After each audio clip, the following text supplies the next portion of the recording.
നമസ്കാരം, ജന്മഭൂമിയിലേക്ക് സ്വാഗതം.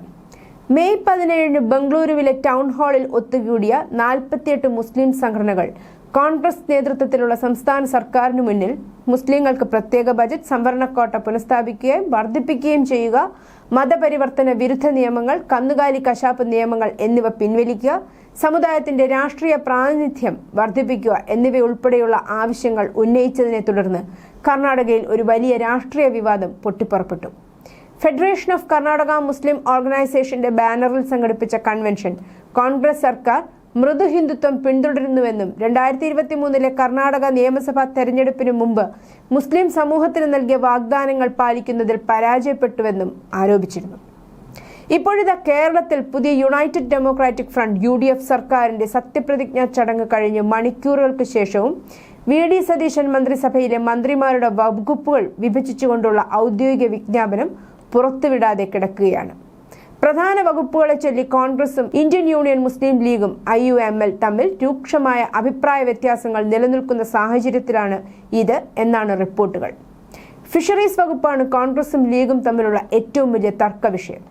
അന്തിമ പട്ടിക ഔദ്യോഗിക വിജ്ഞാപനത്തിനായി ലോക് ഭവനിലേക്ക് അയക്കുന്നതിൽ നിന്ന് ഈ അഭിപ്രായ വ്യത്യാസം തടസ്സപ്പെടുത്തിയെന്നും മുന്നണി വൃത്തങ്ങൾ പറയുന്നു. കോൺഗ്രസിനുള്ളിൽ ഒരു വിഭാഗം നേതാക്കൾ ഫിഷറീസ് വകുപ്പ് IUMLന് കൈമാറുന്നതിനെ ശക്തമായി എതിർത്തിട്ടുണ്ട്. കേരളത്തിന്റെ തീരദേശ മേഖലയിൽ നിന്ന്, പ്രത്യേകിച്ച് മത്സ്യത്തൊഴിലാളി സമൂഹങ്ങളിൽ നിന്നും ലാറ്റിൻ കത്തോലിക്ക സഭയുമായി ബന്ധപ്പെട്ട വിഭാഗങ്ങളിൽ നിന്നും ഉണ്ടാകുന്ന രാഷ്ട്രീയ തിരിച്ചടിയെക്കുറിച്ച് മുതിർന്ന നേതാക്കൾ ആശങ്കാകുലരാണ്. IUML ആദ്യം ആവശ്യപ്പെട്ട ഉന്നത വിദ്യാഭ്യാസ വകുപ്പ് നിലനിർത്താനുള്ള കോൺഗ്രസ് തീരുമാനത്തെ തുടർന്നാണ് ലീഗ് ഫിഷറീസ് വകുപ്പ് ആവശ്യപ്പെട്ടത്. തുടർന്ന് ആശങ്ക ശക്തമായി. യുവനേതാവ് റോജി M. ജോണിനെ ഉന്നത വിദ്യാഭ്യാസം അനുവദിക്കാൻ കോൺഗ്രസ് ഉന്നതാധികാര സമിതി നേരത്തെ സമ്മതിച്ചിരുന്നു. ഇത് ലീഗ് ക്യാമ്പിൽ അതൃപ്തി സൃഷ്ടിച്ചു. തുടർന്ന് ഒരു നഷ്ടപരിഹാര ക്രമീകരണമെന്ന നിലയിൽ IUML നേതാക്കൾ ഫിഷറീസ് വകുപ്പിനുമേൽ സമ്മർദ്ദം ശക്തമാക്കി. പുതുതായി രൂപീകരിച്ച സഖ്യ സർക്കാരിനുള്ളിൽ ഈ പ്രശ്നം ഇപ്പോൾ ഒരു പ്രധാന സംഘർഷമായി മാറിയിരിക്കുന്നു എന്നാണ് പറയുന്നത്. കേരളത്തിന്റെ തീരദേശ മേഖലയിൽ ഈ വിവാദം രാഷ്ട്രീയ ചർച്ചകൾക്കും തുടക്കമിട്ടിട്ടുണ്ട്. തീരദേശ ഭരണത്തിലും IUMLന്റെ സ്വാധീനം വർദ്ധിച്ചു വരുന്നത് ആശങ്കാജനകമാണ്. ചില ഗ്രൂപ്പുകൾ തീരദേശ കേരളത്തിന്റെ സെൻസിറ്റീവ് വർഗീയ ചരിത്രത്തെ ഉദ്ധരിക്കുന്നു.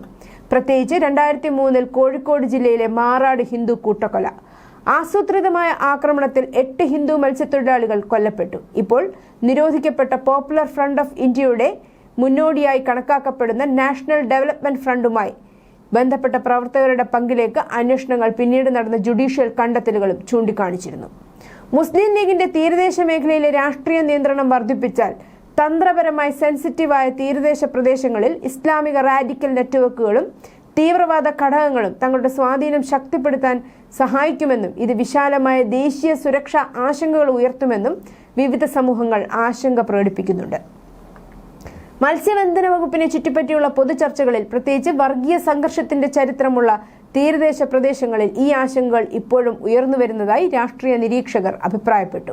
അതിനിടെ മുസ്ലിം ലീഗിന് ഫിഷറീസ് വകുപ്പ് വിട്ടു നൽകുന്നതിൽ കനത്ത ആശങ്ക മുഖ്യമന്ത്രി തന്നെ കൈകാര്യം ചെയ്യണമെന്നും ആവശ്യപ്പെട്ട് ഭാരതീയ മത്സ്യപ്രവർത്തക സംഘം രംഗത്ത് വന്നിട്ടുണ്ട്. മതമാണ് പ്രശ്നം. മതത്തിന്റെ വികാസനത്തിനാണ് തങ്ങൾ പ്രവർത്തിക്കുന്നത് എന്ന് പറയുന്ന പാർട്ടിയാണ് മുസ്ലിം ലീഗ് എന്ന് സംഘടന ഓർമ്മിപ്പിച്ചു. ഫിഷറീസ് വകുപ്പ് മുഖ്യമന്ത്രി VD സതീശൻ തന്നെ നേരിട്ട് കൈകാര്യം ചെയ്യണമെന്നും ആവശ്യപ്പെട്ട് ഭാരതീയ മത്സ്യപ്രവർത്തക സംഘം സംസ്ഥാന പ്രസിഡന്റ് P. പീതാംബരൻ ഔദ്യോഗിക പ്രസ്താവനയും പുറത്തിറക്കി. മതവികാസനത്തിനാണ് തങ്ങൾ പ്രവർത്തിക്കുന്നതെന്ന് പരസ്യമായി പ്രഖ്യാപിക്കുന്ന മുസ്ലിം ലീഗ് പോലെയുള്ള ഒരു പാർട്ടിക്ക് ഫിഷറീസ് വകുപ്പ് നൽകുന്നത് ശരിയല്ലെന്ന് P. പീതാംബരൻ ചൂണ്ടിക്കാട്ടി. തീരദേശത്തെ സമാധാന അന്തരീക്ഷവും തുല്യതയും നിലനിർത്താൻ മുഖ്യമന്ത്രിയുടെ നേരിട്ടുള്ള നിയന്ത്രണം അനിവാര്യമാണെന്നാണ് സംഘടനയുടെ നിലപാട്. മത്സ്യബന്ധനത്തിൽ ഏർപ്പെട്ട് കഴിയുന്ന ഇതര സമൂഹങ്ങൾക്ക് അതിയായ ആശങ്കയുണ്ട്. ഹിന്ദു, ക്രിസ്ത്യൻ, മുസ്ലിം വിഭാഗങ്ങളിൽപ്പെട്ട മത്സ്യത്തൊഴിലാളികളും മറ്റും ഒരുമിച്ച് അധിവസിക്കുന്ന തീരമേഖലയിൽ സാമുദായിക അസന്തുലിതാവസ്ഥ കൊണ്ടുവരാനുള്ള യാതൊരുവിധ നീക്കങ്ങളും അനുവദിക്കില്ലെന്നും P. പീതാംബരൻ പറഞ്ഞു. ഫിഷറീസ് വകുപ്പ് ലീഗിന് നൽകുന്നത് ആശങ്കാജനകം തന്നെയാണ്. തീരപ്രദേശങ്ങൾ സ്വന്തമാക്കാനുള്ള ജിഹാദി അജണ്ടയായിരുന്നു മാറാട്. ഇനിയും മാറാടുകൾ ഉണ്ടാകാതിരിക്കാൻ ഈ നീക്കത്തിൽ നിന്ന് പിന്മാറണമെന്ന് ഹിന്ദു ഐക്യവേദി മുഖ്യ രക്ഷാധികാരി KP ശശികല ടീച്ചറുടെ പോസ്റ്റിന് താഴെ ഒരു പ്രത്യേക മതവിഭാഗത്തിന്റെ ചീത്തവിളി കൊണ്ടും നിറയുകയാണ്. News desk, Janmabhumi.